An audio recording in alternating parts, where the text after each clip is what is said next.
இந்த numbers and email ID ஸ்டூடெண்டோடதாகவும் இருக்கலாம் அல்லது பேரண்டோடதாகவும் இருக்கலாம். இந்த கேட்டகரி சர்டிஃபிகேட்டை இப்போ நீங்கள் எடுக்கலை, இப்போ உங்ககிட்ட இல்லை அப்படின்னா ஜென்ரல்னு நீங்கள் கொடுக்குற மாதிரி ஆகிடும். லெஸ் தேன் 8 lakhs இருக்குதோ இவங்க வந்து ஓபிசி என்சிஎலுக்கு எலிஜிபிள் அப்படின்றாங்க. அது என்ன சார் அதர் இன்கம் அப்படின்னு கேட்டிங்கன்னா, நீங்கள் ரீசெண்டாக நான் லாஸ்ட் இயரும் நீட் எழுதினேன், அப்போ நான் ஃபோட்டோ அண்ட் பயோமெட்ரிக்ஸ் எல்லாம் அப்டேட் பண்ணிட்டேன், இப்போ நான் பண்ணணுமானா உங்கள் ஃபேஸில் கடைசியில் கிளாரிட்டி நல்லா இருக்காது, அங்கே ஒரு மாதிரி ஃபோட்டோ வந்திருக்கும். My dear students and parents, this is Daniel and welcome back to our channel. NEET 2026க்கு ப்ரிப்பேர் ஆகிட்டு இருக்கக்கூடிய மாணவர்கள் பெற்றோர்லாம் நீங்கள் இருந்தீங்கன்னா இந்த வீடியோ டெஃபினட்டாக உங்களுக்கு யூஸ்ஃபுல்லான ஒரு வீடியோவாக இருக்கும். இந்த வீடியோவில் 2026 நீட் தேர்வு ரிஜிஸ்ட்ரேஷன் பண்ணும்போது நம்ம எந்த டாக்குமெண்ட்ஸ் எல்லாம் சரியாக ரெடி பண்ணி வச்சிருக்கணும் அப்படிங்கிற கம்ப்ளீட் லிஸ்ட்டை நம்ம இந்த வீடியோவில் பார்க்க போகிறோம். இந்த ஒரு வீடியோ உங்களுக்கு கண்டிப்பாக ஒரு பெரிய கிளாரிட்டி அப்படிங்கிறத கொடுக்கும்.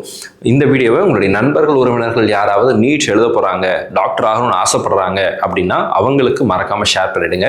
நடப்பு கல்வியாண்டிலிருந்து BPT bachelor of physiotherapy and BOT bachelor of occupational therapy இந்த 2 கோர்ஸுக்குமே நீட் அவசியம் அப்படிங்கிறத கொண்டு வந்திருக்கிறாங்க. ஸோ அதனால அவங்களுக்கும் இந்த வீடியோவை ஷேர் பண்ணிடுங்க. ஸோ என்னென்ன டாக்குமெண்ட்ஸ் வேணும் அப்படிங்கிறத இந்த வீடியோவில் காமிச்சிடுறேன். இதை நம்ம முன்கூட்டியே ரெடி பண்ணி வச்சிட்டோம்னா நம்ம நீட் ரெஜிஸ்ட்ரேஷன் பண்ணும்போது நமக்கு எந்த விதமான கன்ஃபியூஷன்ஸும் இருக்காது. ஸோ ஃபர்ஸ்ட் முக்கியமாக தேவை அப்படிங்கிறது வந்து ஃபோன் நம்பர். இது எல்லாத்துக்கிட்டையும் இருக்கும். 2 ஃபோன் நம்பர், 2 இமெயில் ஐடி அப்படிங்கிறது தேவை. இந்த 2 நம்பரை கடைசி வரைக்கும் நீங்கள் வைத்திருக்கிற மாதிரி இருக்கும். அதாவது கவுன்சிலிங் முடிச்சு உங்களுக்கு ஒரு காலேஜ் கிடைக்கும் இல்லையா, அந்த காலேஜில் போய் அட்மிஷன் போடுற வரைக்கும் இந்த 2 மொபைல் நம்பர் வந்து ஆக்டிவாக இருக்கணும். ஸோ ஒரு செட் வந்து பார்த்தீங்கன்னா பிரைமரி, இன்னொரு செட் வந்து எமர்ஜென்சி கான்டாக்ட். ஸோ இந்த நம்பர்ஸ் அண்ட் இமெயில் ஐடி ஸ்டூடெண்டோடதாகவும் இருக்கலாம் அல்லது பேரண்டோடதாகவும் இருக்கலாம், ஃபாதர் ஆர் மதரோடதாகவும் இருக்கலாம், கார்டியனோடதாகவும் இருக்கலாம். ஆனால் அது ஆக்டிவாக இருக்கணும். இந்த நம்பருக்கு தான் ஓடிபி வரும் இன்கேஸ். ஏன்னா நிறைய பசங்க ஒரு வருஷமும் சார் நான் பாஸ்வேர்டை மறந்துட்டு எப்படி ரீசெட் பண்ணுறது அப்படின்னா, ரீசெட் பண்ணுறது சிம்பிள் தான், ஆனால் மொபைல் நம்பருக்கு ஓடிபி வரும். ஸோ அந்த டைமில் சார் ஃபோன் என்கிட்ட இல்லை, நம்பர் இல்லை, ஓடிபி வர மாட்டேங்குது அப்படின்லாம் இல்லாமல் ஒரு ஆக்டிவாக இருக்கக்கூடிய ஃபோன் நம்பர் அண்ட் இமெயில் ஐடியை வச்சுக்கிறது நல்லது. ஏன்னா ஓடிபி வரும். ஸோ இதை நீங்கள் பார்த்துக்கோங்க. சாய்ஸ் ஃபில்லிங் பண்ணும்போது, சாய்ஸ் லாக்கிங் பண்ணும்போது, கவுன்சிலிங் டைம்லலாம் நிறைய விஷயங்கள் இருக்குது. ஸோ அதனால் ஆக்டிவாக வச்சுக்கோங்க. அடுத்தது பார்த்தீங்கன்னா கேட்டகரி சர்டிஃபிகேட். இதுதான் ரொம்ப ரொம்ப ரொம்ப ரொம்ப முக்கியமான டாக்குமெண்ட்டு, எல்லாத்துக்குமே தேவையான டாக்குமெண்ட்டு. இந்த கேட்டகரி சர்டிஃபிகேட்டை இப்போ நீங்கள் எடுக்கலை, இப்போ உங்ககிட்ட இல்லை அப்படின்னா ஜென்ரல்னு நீங்கள் கொடுக்குற மாதிரி ஆகிடும். ஸோ இப்படி கொடுத்த நிறைய மாணவர்கள் கடந்த ஆண்டு பல்வேறு பிரச்சனைகளை சந்திச்சிருக்கிறாங்க. ஸோ அதனால கேட்டகரி சர்டிஃபிகேட்டுக்கு நீங்கள் எலிஜிபிளாக இருக்கீங்கன்னா அதை எடுத்து வச்சுக்கோங்க. என்னென்ன கேட்டகரின்னு கேட்டிங்கன்னா OBC NCL, EWS, SC, ST and PWD. In case நீங்கள் பிடபிள்யூடி மாணவர்களாக இருந்தீங்க அப்படின்னா உங்களுடைய யூடிஐடி கார்டு அப்படிங்கிறத எடுத்து வச்சுக்கோங்க. சரிங்களா? யூடிஐடி கார்டை வாங்கி ஆக்டிவாக இருக்கா, வேலிடாக இருக்கா அப்படிங்கிறத செக் பண்ணிக்கோங்க. நீட் அப்ளை பண்ணும்போது பிடபிள்யூடி அப்படின்னு கொடுத்தீங்கன்னா மட்டும்தான் கவுன்சிலிங்கில் பிடபிள்யூடி கேட்டகரியில் சீட் எடுக்க முடியும். ஏன்னா ஒவ்வொரு வருஷமும் நிறைய சீட்டு அன்ஃபில்டாகவே போயிட்டு இருக்கு தமிழ்நாட்டில் பொறுத்த வரைக்கும். தமிழ்நாட்டில் மட்டும் இல்லை, ஆல் இண்டியா லெவல்லையுமே இதே சினாரியோ தான். அப்போ நீட்டில் நீங்கள் குவாலிஃபைங் மார்க் மட்டும் எடுத்துருந்தீங்கன்னா கூட அரசு மருத்துவக் கல்லூரிகளில் உங்களுக்கு இடம் கிடைச்சிடும் பிடபிள்யூடி கேட்டகரி ஸ்டூடெண்ட்ஸுக்கு. ஸோ மறக்காமல் யூடிஐடி கார்டு இருக்காங்கிறத செக் பண்ணி வச்சுக்கோங்க. பிடபிள்யூடி மாணவர்களுக்கு செப்பரேட்டாக நம்ம கவுன்சிலிங் கைடன்ஸ் கொடுக்குறோம். நீங்கள் எதையும் சார் இதெல்லாம் பண்ண வேண்டியதில்லை. ஆனால் நீங்கள் இந்த வீடியோ கீழே டிஸ்கிரிப்ஷனில் அந்த பிடபிள்யூடி மாணவர்களுக்கான வாட்ஸ்அப் குரூப் லிங்க் இருக்குது, நீங்கள் ஜாயின் பண்ணிக்கோங்க. என்னென்ன டாக்குமெண்ட்ஸ் வேணும், இந்த ப்ராசஸ் எப்படி, மெடிக்கல் செக்அப் எப்படி நடக்கும், எங்கே போகணும், இந்த மாதிரி கம்ப்ளீட் டீடைல்ஸை நான் உங்களுக்கு சொல்கிறேன். ஆனால் இப்போதைக்கு உங்களுக்கு தேவைங்கிறது யூடிஐடி கார்டு ரெடி பண்ணி வச்சுக்கோங்க. இப்போ ஓபிசி சர்டிஃபிகேட்டுக்கு வந்துடலாம். ஸோ ஓபிசி அப்படிங்கிறது பார்த்தீங்கன்னா தமிழ்நாட்டில் நீங்கள் பிசி, பிசிஎம் அண்ட் எம்பிசி கேட்டகரியில் இருக்கீங்க அப்படின்னா இந்த 3 கேட்டகரியில் இருக்கக்கூடிய மாணவர்கள் தமிழ்நாட்டில் உங்களுடைய கம்யூனிட்டி. இது ஆல் இண்டியா லெவலில் போகும்போது அதர் பேக்வர்ட் கிளாஸ் அப்படின்னு சொல்லி வந்துடும். இதில் 2 இதாக பிரிச்சிடுறாங்க, கிரீமி லேயர் அண்ட் நான் கிரீமி லேயர். இந்த நான் கிரீமி லேயர் அப்படின்னா என்னென்னா, இந்த 3 கம்யூனிட்டியில், இந்த 3 கேட்டகரியில் இருக்கக்கூடிய மாணவர்கள் யாருடைய குடும்பங்களுடைய annual other income less than 8 lakhs இருக்குதோ இவங்க வந்து ஓபிசி என்சிஎலுக்கு எலிஜிபிள் அப்படின்றாங்க. அது என்ன சார் அதர் இன்கம் அப்படின்னு கேட்டிங்கன்னா, உங்களுடைய சேலரி, அக்ரிகல்ச்சரல் இன்கம், இந்த 2ஐயும் தவிர இருக்கக்கூடிய பிற இதர வருமானங்கள். நீங்கள் ரெண்ட் விட்டுருக்கீங்க, ரெண்டலுக்கு பில்டிங் விட்டுருக்கீங்க அப்படின்னா ரெண்டல் இன்கம்ஸ் வருதுன்னா அது. நீங்கள் வந்து பேங்க்ல டெபாசிட் போட்டு வச்சிருக்கீங்க, இன்ட்ரெஸ்ட் வருது அப்படின்னா அந்த இன்ட்ரெஸ்ட். நீங்கள் வந்து ஃபிக்ஸட் டெபாசிட் போட்டிருக்கீங்க, மியூச்சுவல் ஃபண்ட்ஸ் போட்டிருக்கீங்க, அதுலேருந்து உங்களுக்கு வந்து ஷேர் ட்ரேடிங் பண்ணுறீங்க, அதுலேருந்து ப்ராஃபிட் வருது, இந்த மாதிரி அமௌண்ட் எல்லாம் அதர் இன்கம் அப்படிங்கிற இதில் வரும். ஸோ அப்போ உங்களுடைய ஆடிட்டர்கிட்ட கேட்டுட்டு, ஒருவேளை நீங்கள் ஐடி ஃபைல் பண்ணுறதா இருந்தால் ஆடிட்டர்கிட்ட கேட்டுக்கோங்க, அல்லது பக்கத்தில் உள்ள இ சேவா சென்டரில் போய் அப்ளை பண்ணி நீங்கள் வந்து இந்த ஓபிசி என்சிஎல் சர்டிஃபிகேட்டை வந்து அப்ளை பண்ணுங்கள். உங்களுக்கு வந்துருச்சுன்னா you can give it as OBC NCL. இதை பற்றி ஏன் நான் தெளிவாக இவ்வளோ தூரம் சொல்கிறேன் அப்படின்னா, போன வருஷம் ஓபிசின்னு கொடுக்காம நான் வந்து ஜென்ரல்னு போட்ட பிசி, பிசிஎம், எம்பிசி மாணவர்களுடைய கம்யூனிட்டி அப்படிங்கிறது வந்து ஆல் இண்டியா கோட்டாவில் ஜென்ரல்னு தான் வரும். எப்படி வரும்னா ஜென்ரல் அப்படின்னு சொல்லி போட்டுருவாங்க. இப்போ ஜென்ரல்னு போட்டால் என்ன சார் பிரச்சனை அப்படின்னா, பாசிங் மார்க்கே பிரச்சனை. ஜென்ரலுக்கு வந்து 50th பர்சன்டைல், ஓகேங்களா? அதே வந்து ஓபிசிக்கு பார்த்தீங்கன்னா 40th பர்சன்டைல் தான். அப்போ போன வருஷம் பாசிங் மார்க் 120ன்னு வச்சுக்கோங்களேன். உதாரணத்துக்கு ஓபிசிக்கு 120னா ஜென்ரலுக்கு 140, 150 அப்படிங்கிறது இருக்கும். நீங்கள் வந்து ஓபிசி அப்படின்னு இருக்க வேண்டிய மாணவர், பிசி, பிசிஎம், எம்பிசியில் இருக்கக்கூடிய மாணவர் இங்கே கொடுக்காம ஓபிசின்னு கொடுத்து மார்க் ஒரு வேலை கம்மியாச்சு அப்படின்னா ஒரு 140, 130 அப்படின்னு வருது. ஆனால் ஜென்ரல் நான் ஓபிசிக்கு பாஸு, ஓபிசியினுடைய குவாலிஃபைங் மார்க் என்கிட்ட இருக்குது, ஆனால் என்னுடைய கேட்டகரி ஆல் இண்டியாவில் ஜென்ரல்னு கொடுத்துட்டேன் அப்படின்னா நீட்டில் நம்ம குவாலிஃபை ஆகலை அப்படின்னு சொல்லி தான் சொல்லுவாங்க. ஸோ அதனால் நீங்கள் வந்து இந்த பிரச்சனையை அவாய்ட் பண்ணணும் அப்படின்னா இப்போவே ஓபிசி சர்டிஃபிகேட் எடுத்து வச்சுக்கோங்க. இடபிள்யூஎஸ் கேட்டகரியும் அதே மாதிரி தான் எஸ்சி, எஸ்டி கேட்டகரி சர்டிஃபிகேட்டில் எடுத்து வச்சுக்கிறது அப்படிங்கிறது நல்லது, ஓகேங்களா? பிடபிள்யூடி மாணவர்கள் மறந்துடாதீங்க. ஸோ அடுத்த முக்கியமான டாக்குமெண்ட் அப்படிங்கிறது வந்து பார்த்தீங்க அப்படின்னா நான் உங்களுக்கு காமிச்சிடுறேன். Update Aadhaar card. இது ரொம்ப ரொம்ப முக்கியம். இது வந்து ஐடென்டிட்டி ப்ரூஃபில் ஒன் ஆஃப் த டாக்குமெண்ட் தான். ஆதார் மட்டும்தான் அப்படின்னு இல்லை, இன்னும் சில டாக்குமெண்ட்ஸும் இருக்குது. அதையும் நான் அடுத்த ஸ்லைடில் காட்டுறேன். பட் இன்கேஸ் நீங்கள் ஐடி ப்ரூஃபாக ஆதார் கார்டை கொடுக்க போகிறதாக இருந்தால் உங்களுடைய நேம், உங்களுடைய 10th மார்க் ஷீட் படி இருக்கா அப்படிங்கிறத என்ஷோர் பண்ணிக்கோங்க. டேட் ஆஃப் பர்த்தும் 10th மார்க் ஷீட் படி இருக்கா அப்படிங்கிறத என்ஷோர் பண்ணிக்கோங்க. இதுக்கு வரும்போது நிறைய பேருக்கு என்ன பிரச்சனை வருதுன்னா, சார் எனக்கு வந்து நேம் டாட் இனிஷியல் இருக்குது சார், அல்லது இனிஷியல் டாட் நேம்னு இருக்குது சார், என்னுடைய மார்க் ஷீட்டில் 10th மார்க் ஷீட்டில் இப்படி இருக்குது, ஆதார் கார்டில் இந்த மாதிரி இருக்குது அப்படின்னா சேஞ்ச் பண்ணணுமானா பண்ணுறது நல்லது, ஓகேங்களா? ஏன்னா நீங்கள் ஆதார் நம்பரை கொடுக்கும்போது நேம் ஆஸ் பர் ஆதாரும் மார்க் ஷீட்டில் இருக்கிற நேமும் மிஸ் மேட்ச்னு வரும். ஸோ அதனால் அப்டேட் பண்ணிக்கிறது நல்லது. எனக்கு வந்து ஃபாதர் நேம் 10th மார்க் ஷீட்டில் நேம் அண்ட் ஃபாதர் நேம் இருக்குது, ஆனால் என்னுடைய ஆதார் கார்டில் வந்து நேம் டாட் இனிஷியல் மட்டும் இருக்குது அப்படின்னா இதுவும் மிஸ் மேட்ச் தான். இதையும் நம்ம மாற்ற தான் செய்யணும். ஸோ மார்க் ஷீட்டில் எப்படி இருக்கோ அதை எப்படி வச்சுக்கோங்க. மார்க் ஷீட்டில் இனிஷியல் மட்டும் இருக்குது, ஆதார் கார்டில் என்னுடைய நேமுக்கு அப்புறம் ஃபாதர் நேம் எக்ஸ்பேண்ட் பண்ணி போட்டிருக்காங்க அப்படின்னா நீங்களும் மாற்றணும், ஓகேங்களா? இந்த கன்ஃபியூஷனே வேண்டாம், அப்டேட் பண்ணுறது பெட்டர்.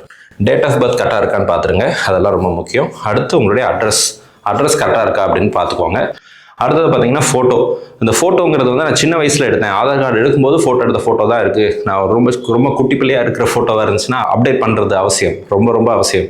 நீங்கள் எக்ஸாம் போகும்போது இது வேறு யாரோன்னு சொல்லிடக்கூடாதுல்ல, அதனால் ஃபோட்டோ மாற்றிக்கோங்க. ஃபோட்டோ அப்படின்னு சொல்லும்போது பயோமெட்ரிக்ஸும் நீங்கள் ரீசெண்டாக நான் லாஸ்ட் இயரும் நீட் எழுதினேன், அப்போ நான் ஃபோட்டோ அண்ட் பயோமெட்ரிக்ஸ் எல்லாம் அப்டேட் பண்ணிட்டேன். இப்போ நான் பண்ணணுமானா உங்கள் ஃபேஸில் பெரிய சேஞ்சஸ் இல்லை, நீங்கள் பெருசாக மெச்சூர்ட் ஆகலை, இன்னும் உங்களுடைய ஃபேஸில் பெரிய வேரியேஷன் இல்லை அப்படின்னா நீங்கள் மாற்ற வேண்டிய அவசியம் இல்லை. ஆனால் ஒரு 4 வருஷம் ஆயிடுச்சு, 3 வருஷம், 4 வருஷம், 5 வருஷத்துக்கு மேலே ஆயிடுச்சு அப்படின்னா கண்டிப்பாக மாற்றுறது அப்படிங்கிறது நல்லதுங்க, ஓகேங்களா? அடுத்த mark sheet, 10th mark sheet இருக்கு இல்லையா, அதை வந்து ஸ்கேன் பண்ணி வச்சுக்கோங்க. Even if you are repeater 10th mark sheet தான் நீங்கள் அப்லோட் பண்ணணும் நீட் ரிஜிஸ்ட்ரேஷன் டைமில். கவுன்சிலிங்க்கு தான் நம்ம 10th mark sheet, 12th mark sheet அப்படிங்கிறதெல்லாம் போடுவோம். ஸோ 10th மார்க் ஷீட்டை ஸ்கேன் பண்ணி வச்சுக்கோங்க. அடுத்ததாக பார்த்தீங்கன்னா ஐடென்டிட்டி ப்ரூஃப். ஐடென்டிட்டி ப்ரூஃபில் ஃபர்ஸ்ட் டாக்குமெண்ட் அப்படிங்கிறது ஆதார் கார்டு தான். ஆதார் கார்டை நீங்கள் உங்களுடைய ஐடி ப்ரூஃபாக கொடுக்கலாம். நீங்கள் இந்த ஐடி ப்ரூஃப் செக்ஷனில் எந்த டாக்குமெண்ட்டை கொடுக்க போகிறீங்களோ அந்த டாக்குமெண்ட்டை தான் எக்ஸாம் எழுதும் போது நீங்கள் எடுத்துகிட்டு போக வேண்டிய சூழ்நிலை அப்படிங்கிறது இருக்கும். ஸோ அதனால தான் நான் சொல்கிறேன் ஆதாரில் அப்டேட் பண்ணிக்கோங்க. அல்லது நீங்கள் எந்த டாக்குமெண்ட், இப்போ இன்கேஸ் எனக்கு வந்து ஆதார் கார்ட்லேயும் மார்க் ஷீட்லேயும் வேறு மாதிரி இருக்குது, ஆனால் நான் வெளிநாட்டில் இருக்கேன், நான் வந்து அப்ராடில் இருக்கேன், ஐ என்ஆர்ஐ அப்படின்னு சொன்னீங்க அப்படின்னா நீங்கள் இப்போ இதுக்காக ஃப்ளை பண்ணி இந்தியாவுக்கு வந்து மாற்றணுமான்னு கேட்டால் practically that involves very huge cost இல்லை. ஸோ அதனால் இப்போ போர்டு எக்ஸாம் வேறு நடந்துட்டு இருக்கு. ஸோ அதனால் கண்டிப்பாக வந்து போகிறதுங்கிறது அவ்வளோ ஈஸி இல்லை. ஸோ அதனால் உங்களுடைய இந்தியன் பாஸ்போர்ட் கரெக்டாக இருந்துச்சு, இந்தியன் பாஸ்போர்ட்டில் இருக்கிற நேமும் மார்க் ஷீட்டில் இருக்கிற நேமும் கரெக்டாக இருந்துச்சுன்னா நீங்கள் வந்து பாஸ்போர்ட்டை கூட கொடுத்துக்கலாம். இந்தியன் பாஸ்போர்ட், நான் இந்தியன் பாஸ்போர்ட் கொடுத்துக்கலாம், பேன் கார்டு கொடுத்துக்கலாம், அல்லது டிஜிலாக்கர் கொடுத்துக்கலாம். டிஜிலாக்கரும் ஆதார் கார்டும் ஒன்று தான். ஸோ ஏன்னா அதே மாதிரி தான் நேம் இருக்கும், மாறாது. ஆதாரை பேஸ் பண்ணி தான் டிஜிலாக்கரில் நேமே ஜென்ரேட் ஆகும். ஸோ அதனால் ஆதார் கார்டு, இந்தியன் பாஸ்போர்ட், நான் இந்தியன் பாஸ்போர்ட் அல்லது பேன் கார்டு, இந்த 4 டாக்குமெண்ட்டில் ஏதாவது ஒரு டாக்குமெண்ட் நீங்கள் ஐடி ப்ரூஃபாக கொடுத்துக்கலாம். அதை தான் நீங்கள் எடுத்துகிட்டும் போகணும். ஸோ அடுத்த டாக்குமெண்ட் அப்படிங்கிறது வந்து பார்த்தீங்கன்னா நம்ம சேனலை சப்ஸ்கிரைப் பண்ணுறது. ஏன் சொல்கிறேன்னா நீட் ரிலேட்டடாக நிறைய விஷயங்களை இனி வர நாளில் நம்ம போட போகிறோம். ஸோ இது வரைக்கும் 1,21,800க்கும் அதிகமான மாணவர்களும் பெற்றோர்களும் நம்ம சேனலை சப்ஸ்கிரைப் பண்ணியிருக்கிறீங்க. ஒருவேளை நீங்கள் சப்ஸ்கிரைப் பண்ணாமல் இருக்கீங்க அப்படின்னா மறக்காமல் சேனலை சப்ஸ்கிரைப் பண்ணி வச்சுக்கோங்க. இனி வருகிற நாட்களில் நிறைய வீடியோஸ் தொடர்ந்து போட போகிறோம். அந்த வீடியோஸ் எல்லாம் உங்களுக்கு கண்டிப்பாக யூஸ்ஃபுல்லாக இருக்கும். இந்த நீட் ரிஜிஸ்ட்ரேஷன் பற்றி உங்களுக்கு ஏதாவது கன்ஃபியூஷன்ஸ் இருக்குது, எனக்கு வந்து ஒரு எண்ட் டு எண்ட் சப்போர்ட் தேவைப்படுது அப்படின்னா நீங்கள் நம்மளுடைய நீட் கம்பெனியில் ஜாயின் பண்ணிக்கலாம். கடந்த பல வருடங்களாக நீட் கம்பெனியின் மூலமாக தமிழகத்தில் உள்ள அனைத்து கல்லூரிகளில், தமிழ்நாட்டில் மட்டும் உள்ள எய்ம்ஸ், ஜிப்மர் மாதிரியான காலேஜஸில் கூட நம்மளுடைய ஸ்டூடெண்ட்ஸ் வந்து படிச்சுட்டு இருக்காங்க. First year to final year, even some students வந்து பிஜி லெவல் கூட போயிட்டாங்க. அந்த அளவுக்கு நம்மளுடைய ஸ்டூடெண்ட் நெட்வொர்க் அப்படிங்கிறது இருக்குது. அப்போ இந்த கவுன்சிலிங் ப்ராசஸில் கவுன்சிலிங்க்கு என்னென்ன டாக்குமெண்ட்ஸ் வேணும், இதை எப்படி அப்ளை பண்ணுறது, காலேஜஸ் எப்படி ப்ரியாரிட்டைஸ் பண்ணுறது, கவுன்சிலிங்கில் எந்தெந்த விஷயங்கள் எப்போ நடக்கும், இதோட முக்கியமான டெட்லைன்ஸ், டேட்ஸ் எல்லாம் என்னென்ன, இந்த மாதிரி கம்ப்ளீட் டேட்டா அப்படிங்கிறத வந்து நம்ம உங்களுக்கு ஷேர் பண்ணுறோம். இந்த சர்வீஸ் உங்களுக்கு தேவைப்படுதுன்னா நம்மளுடைய வெப்சைட் neetcompanion.in அப்படிங்கிற வெப்சைட்டில் எல்லா டீட்டெயில்ஸும் அவைலபிளாக இருக்குது. இல்லைனா நம்மளுடைய வாட்ஸ்அப் நம்பருக்கு, ஸ்க்ரீனில் பார்க்குற இந்த வாட்ஸ்அப் நம்பருக்கு நீங்கள் வாட்ஸ்அப்பில் நீட் கவுன்சிலிங் கைடன்ஸ் அப்படின்னு சொல்லி ஒரு மெசேஜ் போடுங்க. அதனுடைய டீட்டெயில்ஸை நான் உங்களுக்கு ஷேர் பண்ணுறேன். நீங்களும் நம்ம கூட என்ரோல் பண்ணிக்கலாம். ஸோ அடுத்து ஃபோட்டோகிராஃப். இந்த ஃபோட்டோகிராஃப் பொறுத்த வரைக்கும் உங்களுடைய பாஸ்போர்ட் சைஸ் ஃபோட்டோ அப்படிங்கிறது தேவை. அதே மாதிரி போஸ்ட் கார்டு சைஸ் ஃபோட்டோ அப்படிங்கிறது தேவை. ஸோ இந்த ஃபோட்டோ எப்போ சார் எடுக்கணும்னா நீட் ரிஜிஸ்ட்ரேஷன் வந்ததுக்கப்புறம் கூட நீங்கள் எடுத்துக்கலாம். நோட்டிஃபிகேஷன் பிப்ரவரியில் போடுவாங்க. ஸோ வந்ததுக்கப்புறம் கூட எடுத்துக்கலாம். ஒருவேளை இப்போ எடுக்கிறதாக இருந்தால் உங்களுடைய ஃபேஸ், பாஸ்போர்ட் சைஸ் ஃபோட்டோவில் உங்களுடைய ஃபேஸ் வந்து 80% கவர் ஆகிற மாதிரி எடுத்து வச்சுக்கோங்க. அதுவும் முக்கியம். போஸ்ட் கார்டு சைஸ் ஃபோட்டோவும் அதே மாதிரி தான். ஃபேஸுக்கு போர்ஷன் வந்து மெஜாரிட்டியாகவும் உங்களுடைய மேபி நெக் வரைக்கும் இருந்துச்சுன்னா கூட ஓகே தான். அப்பர் செஸ்ட் வரைக்கும் இருந்துச்சுன்னா ஓகேவா இருக்கும் அப்படின்னு சொல்கிறேன். ஓகேங்களா? ஸோ அப்போ நீங்கள் எந்த ஸ்டூடியோவில் ஃபோட்டோ எடுக்கிறீங்களோ அந்த ஸ்டூடியோவில் இருந்து passport size photo and post card size ஃபோட்டோனுடைய சாஃப்ட் காப்பியை கலெக்ட் பண்ணிவிடுங்க. நிறைய பசங்க என்ன பண்ணுவாங்கன்னா ஃபோட்டோ வாங்கிட்டு வந்துடுவாங்க, ஹார்ட் காப்பி வாங்கிட்டு வந்துடுவாங்க. இப்போது நீட் அப்ளை பண்ணும்போது அவங்க வந்து உங்களுடைய passport size photo and post card size ஃபோட்டோவோட சாஃப்ட் காப்பி கொடுங்கன்னு உடனே அவங்க ஃபோன் எடுத்து அதை ஃபோட்டோ எடுத்து அதை கொடுப்பாங்க. கடைசியில் கிளாரிட்டி நல்லா இருக்காது. அங்கே ஒரு மாதிரி ஃபோட்டோ வந்திருக்கும். நீங்கள் எடுத்த ஃபோட்டோ நல்லாயிருக்கும். ஃபோட்டோ எடுக்கிறதுக்கும் காசு கொடுக்குறீங்க. ஸோ அப்ளை பண்ணுறதுக்கும் நீங்கள் செலவு பண்ண போகிறீங்க. ஸோ இதெல்லாம் நீங்கள் அவாய்ட் பண்ணும்போது ஃபோட்டோ எடுக்கும்போதே அதனுடைய சாஃப்ட் காப்பியை கலெக்ட் பண்ணிடுறது உங்களுடைய பிரச்சனைகளை தீர்த்து வைக்கும். அடுத்த முக்கியமான விஷயம் அப்படிங்கிறது வந்து நீங்கள் ஃபோட்டோ எடுக்கும்போது ஒரு வேளை கண்ணாடி அணியக்கூடிய மாணவர்களாகவோ அல்லது டூத் பிரேசஸ் போடக்கூடிய மாணவர்களாகவோ இருந்தீங்க அப்படின்னா நீட்டுக்கு ஃபோட்டோ எடுக்கும்போது கண்ணாடி போட்டுட்டு உங்களுடைய டூத் பிரேசஸ் எல்லாம் தெரிகிற மாதிரியே எடுத்துருங்க. ஏன் சொல்கிறேன்னா எக்ஸாமுக்கு போகும்போது ஃப்ரிஸ்கிங் இருக்குது. ஓகேங்களா? இங்கே உங்களை வந்து நீங்கள் ஏதாவது தேவையில்லாத பொருட்களை உள்ளே எடுத்துகிட்டு போகக்கூடாதுல்ல. ஸோ அப்போ அதை செக் பண்ணுறதுக்காக பயங்கரமாக செக் பண்ணுவாங்க. மெட்டல் டிடெக்டர்லாம் வச்சு செக் பண்ணுவாங்க நம்ம பசங்களை. ஸோ அப்படி போகும்போது டூத் பிரேசஸ் வந்து நான் மெட்டல் பிரேசஸாக இருந்துச்சுன்னா பிரச்சனையே இல்லை. மெட்டல் பிரேசஸாக இருந்துச்சுன்னா அது வந்து டிடெக்ட் பண்ணும்.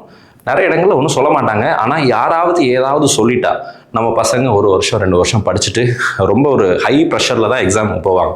போகிறதுக்கு முன்னாடி யாராவது டென்ஷன் ஆக்கி விட்டுட்டா படித்ததெல்லாம் நமக்கு வந்து அது மறந்து போகக்கூடாது. அந்த நேரத்தில் நமக்கு அந்த பிரச்சனை வரக்கூடாது அப்படிங்கிறதுக்காக சொல்கிறேன். ஃபோட்டோலேயே இதெல்லாம் தெரிகிற மாதிரி ஒருவேளை டூத் பிரேசஸ் போடுறதா இருந்தால் கொஞ்சம் சிரித்து, அளவாக சிரித்து அந்த பிரேசஸ் தெரிகிற மாதிரி ஃபோட்டோ எடுத்துக்கோங்க. அப்போ உங்களுக்கு வந்து பிரச்சனை இருக்காது. ஸோ அடுத்த விஷயம் அப்படிங்கிறது வந்து சிக்னேச்சர் அண்ட் ஃபிங்கர் பிரிண்ட்ஸ். உங்களுடைய ஒரு ஒயிட் பேப்பரில் உங்களுடைய சிக்னேச்சரை போட்டு ஸ்கேன் பண்ணி வச்சுக்கோங்க. அதே மாதிரி 10 ஃபிங்கர்ஸோட ஃபிங்கர் பிரிண்ட்ஸை ஸ்கேன் பண்ணணும். ஸோ இதெல்லாம் எப்படி ஸ்கேன் பண்ணுறது, எப்படி எடுக்கிறது அப்படிங்கிறது எல்லாமே டெமோ வீடியோ நம்ம போடுவோம். நீட்டுக்கு எப்படி ரிஜிஸ்டர் பண்ணுறதுங்கிறதெல்லாம் டெமோ வீடியோ போடுவோம். அந்த டெமோ வீடியோவில் இது எல்லாத்தையும் நான் கவர் பண்ணுறேன்.